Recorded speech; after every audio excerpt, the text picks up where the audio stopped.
And for Dan Henderson, quickly, just can you talk about kind of what you remember from that opening round and how hurt you were and what was just going through your head at that point? Yeah, I mean, it's always nicer to not to get hurt in that round. I know that I felt like I hurt him a little bit and came in and he popped me. Next thing I know, I was on the ground. But, I mean, I was aware the whole time on the ground. Obviously, I said, shit. So, I just knew I needed to recover and tried to get back up. And he kept on me. And, I just he didn't hurt me to where I was not knowing what was going on. But he had me in trouble for a while. And, the second time I went down, I feel like I remember being on my hand still, and he threw a knee on my head and knocked me down again. And I just decided to hold on to him and recover and, start in round 2. And you've always kind of brushed off the retirement questions, but this is the first time you've really admitted, hey, maybe this is it. Can you talk to us about how you'll reach that decision, what the process will be for you to make a choice?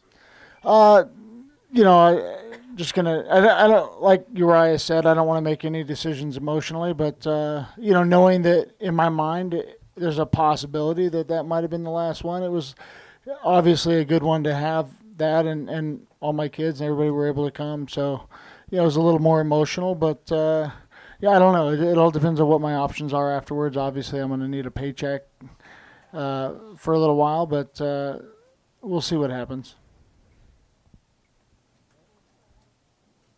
Dan Henderson.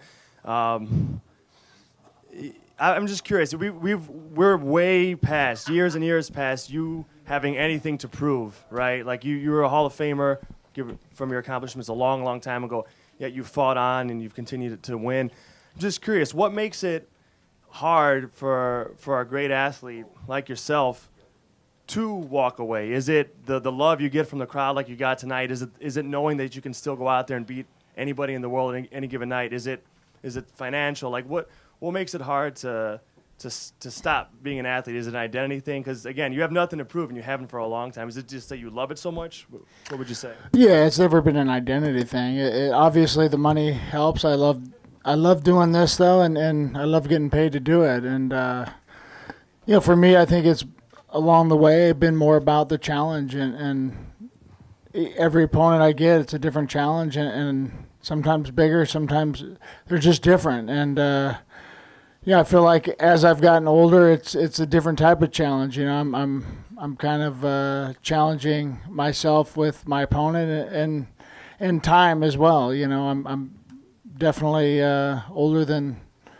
Well, I guess for a while I've been the oldest guy in the UFC, but older than the average guy fighting for sure. But I feel good. I feel like I'm still capable of competing with the top guys.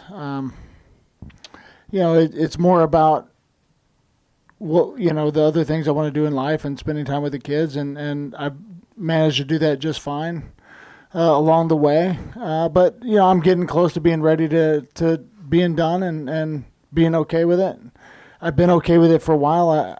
If I look back and what I've done, I'm completely okay with it, and feel good about myself as well. And but we'll see. I'm not making any decisions now. I'm just going to wait and see what happens and see what my options are.